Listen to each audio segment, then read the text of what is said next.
This is Jonathan Aggie of Fifth Pro Boxing Fans, joined by Ben Shalom. We're here in London. Obviously, you've got a couple of big shows coming up, starting next week in Liverpool. Natasha Jonas is back against Habazin. Talk about that first, Ben. Looking forward to being back in Liverpool? I am. Always love going back there. Obviously, Natasha Jonas had a huge night there in January. It's a big test for her against Ivana Habazin. You're always thinking, is this the one where she shows signs of slowing down? And it's never been that way, and that's testament to her. And yeah, huge night in Liverpool, huge unification, another world title for her. Lauren on the card as well against Betsy Mateus. Of course, the winners looking to face off. But I think for me, it's more women's boxing, if we're honest, slowed down a little bit this year in comparison to the year before, and we take a responsibility for that as well, and we want to make sure that we're investing back into women's boxing, putting on some huge shows. You know, there's not many sports where sometimes women's boxing and men's boxing, the women's sport can compete with the viewership in men's, and we've proven time and time again that it can on Sky Sports. And yeah, we need to invest in it. We need to put on big nights. We want to put on big fights, and of course the Natasha Lauren Price fight is an absolutely huge fight, but we need to be putting on more regular women's boxing. Vidal Riley set to make his return. He's been out for a long time with an injury. What's the plans with him beyond next week? Isaac Chamberlain, that's the fight that we want to make. That's the fight that we would have made by now. You know, he had a great performance against Mikhail Lowell, but people don't realise he was fighting with a broken rib from round one. He's been out since with that. We wanted to get him back just to make sure he's absolutely A-OK to go, and then he goes straight into that big fight. If things go well, that will be on the Azim Lipinets card on February the 1st. Okay, so yeah, let's talk about Adam Azim. Talk to us, why Sergey Lipinets? Look, former world champion. When we said his name, his eyes light up. He wants the big nights, he wants the big names. You only have to look at his resume and Lipinets' name and the fighters, the only fighters that he's lost to, and the Robbie Davis performance. It makes a lot of sense, but it's a tough fight, and I just think that he deserves a huge amount of credit. He wants the big fights, he wants the activity, he's raring for it. It's rare that fighters in this day and age want to invest in their long term, want to go and break records, want to go and do things that are thinking 2 or 3 years ahead, and he's doing that, and he's getting a great education at the moment, but also improving phenomenally every single time he gets into the ring. I think he's light years ahead of his time. I think he's the best coming through, and but this is a great fight, and it's a great test, and I'm really looking forward to seeing what he does on February the 1st. Was it important to also, start the year off with a few UK shows? You announced that one February 1st, and you've got Callum Simpson January 11th. So was it important, to get the UK schedule up and running? It was. I think, if I'm honest, the lack of British shows this year have been difficult to see, and everyone's been adjusting, and I think we take responsibility for that as well. And I think looking forward to next year, the back end of this year hasn't had those British shows, and we just now have headliners coming through, like you're seeing with Callum, like you're seeing with Adam and Ben, and obviously Caroline as well returning. So we want to make sure that there's big nights on these shores consistently, and I think that's what you're going to see from us next year. Last night, Turki Al-Sheikh announced what people are saying is the best card they've seen, certainly, in the last few years. You've obviously got Joshua Buatsi on the card. On Buatsi fighting Callum Smith, were there any talks for the Yarde fight initially, and why didn't that one happen? If I'm honest, it's what His Excellency wanted, and that was the offer that we got. The alternative was Yarde on Sky pay-per-view, possibly. And ultimately, Josh sees both of them probably similar in terms of level, and the opportunity that was offered was too good. And credit to Josh, because he's the interim champion. He doesn't need to really do much now. He's secured his world title opportunity. He can sit there. He could fight people probably not as good as Callum Smith, but when the opportunity came up, that was the fight that he wanted to take. A former world champion, someone that's achieved so much in the sport, someone that people will give him a lot of respect for, and I think that's what Josh Buatsi wants. He keeps coming through his tests. He keeps coming through domestically.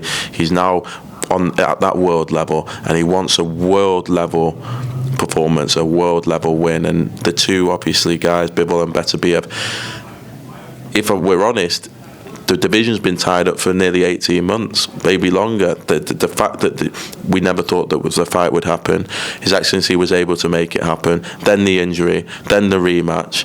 Josh is left position where, do we wait or do we take on big fights? And it's such a great fight on one of the most ridiculous cards you've ever seen. And is there any plans with Yarde? I know it was a one-fight deal. Have you had any talks about him returning to boxer? We have, and I expect him to, and I expect him to return. And I expect himself to put him right in the mix, and he'll be looking at Buatsi and Smith, and I think he sits number 2 in the WBO rankings, and will be thinking, I want the winner. But Buatsi's obviously, he has got a great fight ahead, and that's all they'll be focused on right now. Just moving on to Chris Eubank Jr. We were told that he's in talks to fight Erislandy Lara. Any progression with that? Yeah, close. I think, ultimately it felt like Eubank Ben was the fight. They've said that maybe it's Chris not being sensible. I think it's the complete opposite. Is it down to money? Like, why this isn't happening? Because they faced off, everyone thought it was a done deal, and now it looks like you're both going different ways. It always is. Ego, but mainly money. But I have to say, look, Chris, I'm almost a neutral in the sense I just want to make the fight. But I have to say, Chris has walked away from fights in the past, Golovkin, Canelo, if it doesn't make sense for him. He's a multi-millionaire. He knows what he's doing. And if it doesn't make sense, then he won't do it. And I've seen it too many times now. And so if the other side isn't making sense, then that's their decision. And if they want to go and fight someone for 15% of the purse, then it's one of the most ridiculous business decisions. And I appreciate world titles, and that's why Chris wants to fight Lara. But when you've not earned the 7-figure paydays consistently like Chris, and when you've got an opportunity to earn that much money, and you're considering a purse of 15%, it's quite hard to believe. And so I think it's their fight side not being sensible. It's the fight that makes sense financially. But as I've said, Chris will move on, and he's already told me to make the Lara fight. So right now you say it's close. Is there any way that fight doesn't happen? Like, is it possible that you revisit the Ben fight, or is this Lara fight going to happen? I think, look, anything's possible, but it's now on their side to accept something that I think anyone would agree with or make sense. If it doesn't, then it's the only fight, because Chris wants to win a world title 160. The opportunity is there right now, and look, a lot will be revealed this week, I think. A couple quick ones. Ben Whittaker, what's the latest with his return? Still the same. Still probably looking at April to make sure he's ready for something like that. Taking his time to get his team and get the right team in place. And look, a lot's happened in this year. Like, I was thinking the other day, January last year he had 200,000 followers, probably could walk and do whatever he wants. Fast forward to December, 3.5 million followers, become one of the most recognisable sportsmen in the history, had the highest of highs and the lowest of lows all in 1 year. It's a lot, but it's a lot to stand him in good stead for life and his career. And sometimes when things come so easy, something like that is welcome, especially if you want a long career in this sport and you want to understand how unforgiving this sport is. And yeah, we're looking at March, April for his return. And Martin Bakole, people wondering why he can't get a big fight after that win over Jared Anderson. Any layers with him? And is he still with you guys? Yes. Look, Jagba, I actually think is going to be the first fighter that doesn't turn it down, which is great.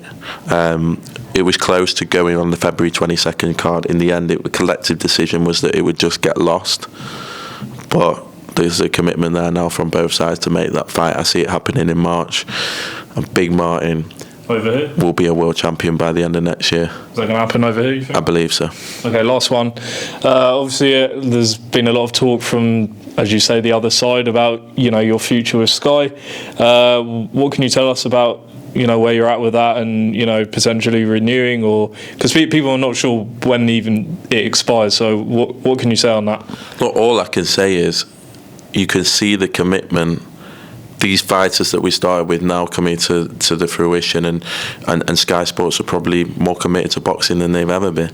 And so, for me, it's the other side that have been saying that we're going to be out of boxing in 3 months, 6 months, 12 months, 18 months. And we're getting stronger and stronger, and the stable's growing and growing, and our partnership with Riyadh season and the fights there now. I think you can see from the intent from next year, both from Sky Sports and Boxer, as to where we believe we're heading, and hopefully we'll have some news to announce soon. Ben, appreciate your time, and I'll see you in Liverpool next week. Cheers.